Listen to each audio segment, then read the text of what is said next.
नमस्कार साथियों, स्वागत है आपका इस YouTube चैनल पर जिसका नाम है study with LSS GK and psychology.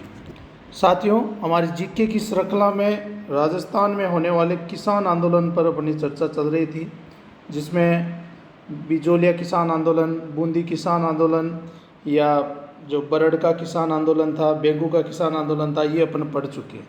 यहाँ पर जो आगे की श्रृंखला में मैं आपके लिए जो लेकर आया हूँ वह अलवर किसान आंदोलन। अलवर किसान आंदोलन एक स्थान विशेष से जाना जाता है। अलवर या इसको नीमू चाणा हत्याकांड के नाम से भी जाना जाता है। तो अलवर किसान आंदोलन या नीमू चाणा किसान आंदोलन से संबंधित अपन यहाँ पर विस्तारित चर्चा करने वाले हैं। तो देखते हैं अपन अलवर किसान आंदोलन या जो नीमू चाणा किसान आंदोलन है, इसके प्रारंभ होने का या जो ये आंदोलन हुआ, यहाँ पर इसका एक दूसरा कारण था जिसके कारण ये आंदोलन प्रारंभ होता है। यहाँ पर जब पीछे वाले अपन ने जितने भी आंदोलन देखे थे उसमें अपन ने देखा कि लगान के कारण हुआ या अन्य कारणों से हुआ था। तो यहाँ पर इसका जो प्रारंभ होता है वो एक दूसरा अलग कारण था। यहाँ पर ये था कि जो अलवर राज्य था, यहाँ पर जंगली सुअरों को रोधों में पाला जाता था और इनको अनाज खिलाया जाता था, जबकि इन सुअरों के मारने पर पाबंदी थी।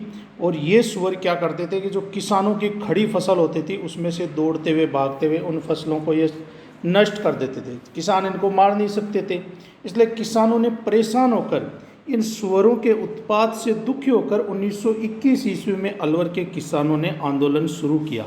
तो अलवर किसान आंदोलन जो है वो 1921 में प्रारंभ हो जाता है या 1921 में वो शुरू हो जाता है। यहाँ पर इस समय जो महाराजा थे वो जय सिंह थे। तो महाराजा जय सिंह ने जब ये आंदोलन शुरू हुआ तो वो दबाव में आ गए और दबाव में आकर उन्होंने सुअरों को जो मारने की है वो इजाज़त दे दी। तो एक बार के लिए आंदोलन थोड़ा धीमा हुआ, लेकिन यहाँ पर 1923-24 में भू राजस्व की नई दरें लागू की गई। यहाँ पर जो नया बंदोबस्त किया गया था उसमें भू राजस्व से संबंधित नई दरें लागू की गई। यहाँ पर देखिए, थोड़ा समझने वाली बात है कि इससे पहले जो राजपूत और ब्राह्मण जातियां थी उन लोगों पर लगान बहुत कम लगता था, लेकिन इस नए बंदोबस्त में राजपूत और ब्राह्मण जातियों के जो विशेषाधिकार थे, यानी उन पर जो कम लगान लगती थी, उसको समाप्त कर दिया गया और उन पर भी अन्य जातियों के समान जो है भू राजस्व की दरें निर्धारित कर दी गई। वैसे अन्य समाज के लोग भी इस बंदोबस्त से परेशान थे, लेकिन विशेषतः यहाँ पर राजपूत और ब्राह्मण जाति जो थे उनमें यहाँ पर जो है ज़्यादा इसका विरोध हुआ। नए बंदोबस्त के विरोध में नेतृत्वकारी भूमिका यहाँ पर जिन्होंने निभाई वो राजपूत किसानों ने यहाँ पर निभाई।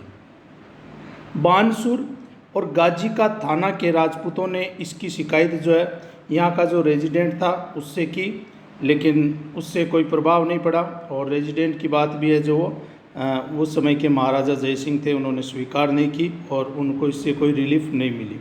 अब क्या किया इन्होंने, किसानों ने इकट्ठे होकर यहाँ पर जो एक स्थान पड़ता है 14 मई 1925 का दिन था, और इस पर बड़ी हुई लगान पर चर्चा करने के लिए वो बानसूर तहसील का एक गांव हुआ करता था, नीमू चाणा गांव, वहाँ पर ये लोग इकट्ठे हुए और इस पर चर्चा कर रहे थे।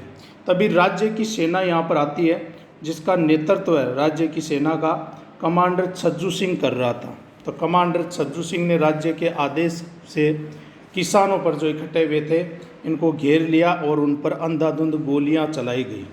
इस हत्याकांड में उस समय के सरकारी आंकड़ों के अनुसार करीबन 156 लोगों की मृत्यु हुई और 600 से अधिक लोग जो थे उसमें घायल हुए। तो ये बहुत बड़ा हत्याकांड था। यहाँ पर एक समाचार पत्र है रियासत, ये समाचार पत्र जो था रियासत, इसने इसकी तुलना, इस हत्याकांड की तुलना है वो जलियांवाला बाग हत्याकांड से की थी। तो पूछा जाए कि किसके द्वारा इसकी तुलना की गई है, तो जो रियासत हत्याकांड, ये रियासत नामक समाचार पत्र था, इसने नीमू चाणा हत्याकांड की जो तुलना है वो जलियांवाला बाग हत्याकांड से की।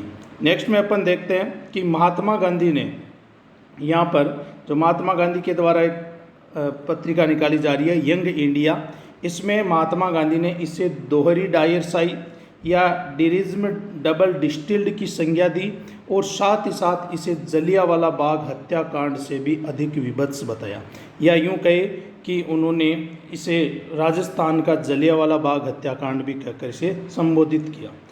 तो ये जो आंदोलन था या ये जो हत्याकांड था, इसकी गूंज पूरे भारत भर में गूंजी थी। 1925 ईस्वी में अलवर की जो सरकार थी, उन्होंने लगान के बारे में किसानों के समक्ष वो झुक गए और महाराजा ने किसानों की मांगों को स्वीकार कर लिया और इस प्रकार से 1925 ईस्वी में जाकर जो है ये आंदोलन समाप्त हो गया। तो यहाँ पर ये जो अपनी जानकारी थी अलवर किसान आंदोलन या नीमू चाणा हत्याकांड से संबंधित थी।